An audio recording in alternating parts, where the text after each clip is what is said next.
জগন্নাথ দেব, বলরাম আর সুভদ্রা মায়ের রথ main Chaitanya gate. Hello বন্ধুরা, ওয়েলকাম ব্যাক টু ইন্ডিয়ান ভাবু ঘুরে। তো অন্যান্য দিনের মতো আজকে নতুন আরেকটি ভিডিও নিয়ে চলে এসেছি।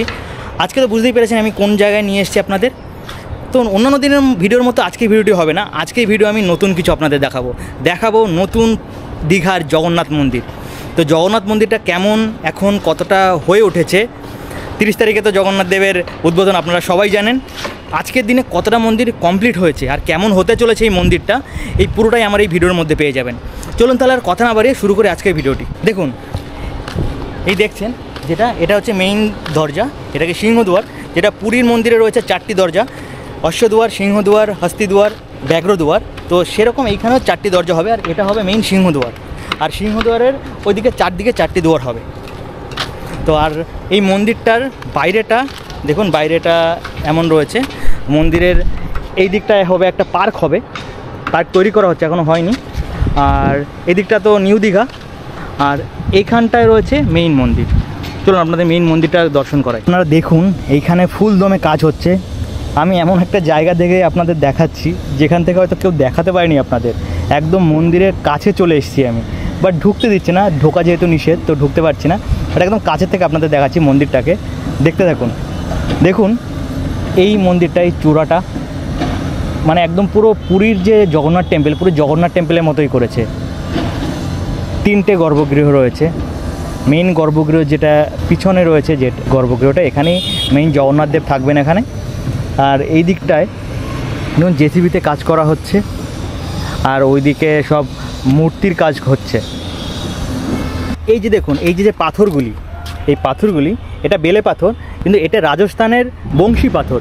এই পাথর দিয়েই তৈরি হচ্ছে আমাদের রাজস্থানের রাম মন্দির আর দিল্লির লোটাস টেম্পল। তো সেই পাথর দিয়েই তৈরি হবে আমাদের এই দীঘার জগন্নাথ মন্দির। দেখুন দীঘার পিছনে দেখা যাচ্ছে দীঘার জগন্নাথ মন্দির। তো এই মন্দির আমাদের ওয়েস্ট বেঙ্গলের তথা ইন্ডিয়ার একটি ঐতিহ্যবাহী মন্দির হতে চলেছে। এই মন্দিরে জগন্নাথ দেবের প্রসাদ হিসেবে থাকবে গুজিয়া আর প্যারা। পুরীতে যেরকম রীতি মেনে পতাকা উত্তোলন করা হয়, তেমনি এখানেও সেই পতাকা উত্তোলন করা হবে। মন্দিরের গেট থেকে প্রথমেই ঢুকেই দেখতে পাবেন দ্বীপ স্তম্ভ, যা উজ্জয়িনী মহাকালেশ্বর মন্দিরের দীপজ্যোতির স্তম্ভের মতোই দেখতে। সন্ধ্যা হলে যখন জ্বলে উঠবে রাতে, তখন এক দীঘার এই জগন্নাথ মন্দির তখন এক অপূর্ব সুন্দর দৃশ্য ধারণ করবে। সেটা বলে বোঝানো যাবে না কতটা সুন্দর দৃশ্য, সেটা এসেই দেখতে হবে। আর ওই যে দেখছেন 3টি রথ, জগন্নাথ দেব, বলরাম আর সুভদ্রা মায়ের রথ ওখানে। আর দেখুন এখানটায় কাজ হচ্ছে, এখনও ফুলদমে কাজ চলছে।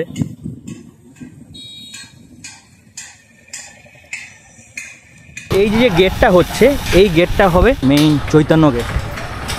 এইদিকে মন্দির, আর এই রাস্তার ওল্ড দীঘা নিউ দীঘার মাঝেই এই চৈতন্য গেট তৈরি করা হয়েছে।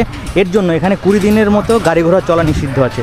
দেখুন বন্ধুরা, এই দিকটা রয়েছে নিউ দীঘা, আর এই দিকটা রয়েছে ওল্ড দীঘা। এই ওল্ড দীঘা যেতে ডান দিকে পড়বে জগন্নাথ দেবের মাসি বাড়ি। এই জগন্নাথ দেবের মাসি বাড়ি, এখানেও গেট তৈরি করা হচ্ছে। গেটটা ইনকমপ্লিট রয়েছে, সব মোটামুটি 30 তারিখে কমপ্লিট হয়ে যাবে। আর এখানে মোটামুটি রোদ হেভি, মাথায় যদি কাপড় না বাঁধি তাহলে আর দেখতে হবে না, মাথা পুরো গরম হয়ে যাবে। দীঘার সমুদ্রের পাড় দিয়ে হাঁটতে হাঁটতে চলে আসলাম জগন্নাথ দেবের মাসির বাড়ি। আমাদের এখানে দীঘার মন্দিরটা যখন চালু হয়ে যাবে, তখন রথে করে জগন্নাথ দেব তার মাসি বাড়ি আসবেন। তো তার মাসি বাড়ি একদম সমুদ্রের পাড়ে দেখুন। আর এই মন্দিরটাই হবে জগন্নাথ দেবের মাসি বাড়ি। চলুন জগন্নাথ দেবের মাসি বাড়ি দর্শন করি।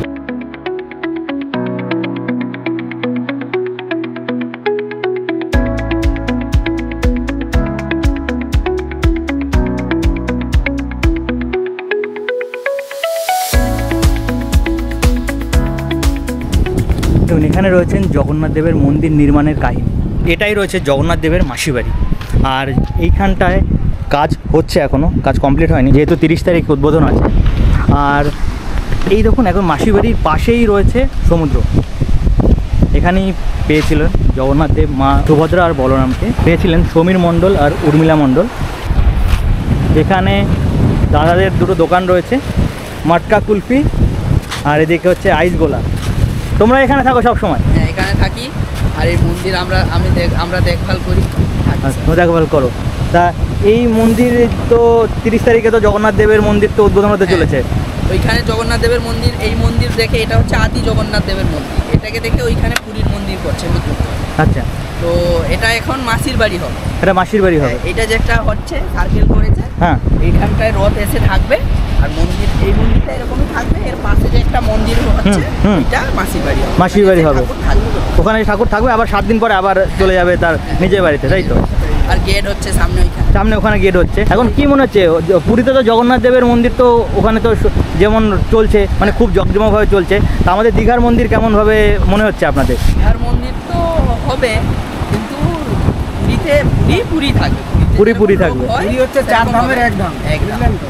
আর তো দীঘায় এটা তাকে লক্ষ্য করে বানানো হচ্ছে, কিন্তু মানে এখানে জগন্নাথ দেব তো আগে মন্দির ছিল না আমাদের, পুরনো মন্দির। হ্যাঁ, কিন্তু তার জন্য ওই মানে ওই ওনাকে লক্ষ্য করেই বানানো হয়েছে, ওনাকে লক্ষ্য করে বানানো হচ্ছে। যেহেতু সমুদ্র ধারে এত বড় মন্দির, অনেক পর্যটন আসে দীঘায় বেড়াতে, তা আমাদের যাতে সমুদ্র স্নান করে পুজো দিতে পারেন, খুবই ভালো হলো। আচ্ছা, তো আপনারা শুনলেন দাদাদের কাছ থেকে, এখানে 30 মানে এটা জগন্নাথ দেবের মাসির বাড়ি, আর এটাই আদি মন্দির ছিল, আর আদি মন্দিরের অনুকরণে ওখানে নতুন মন্দির তৈরি করা হয়েছে। এই মন্দির কি পুরীর মন্দিরের মতো অতটা জনপ্রিয় হয়ে উঠতে পারবে?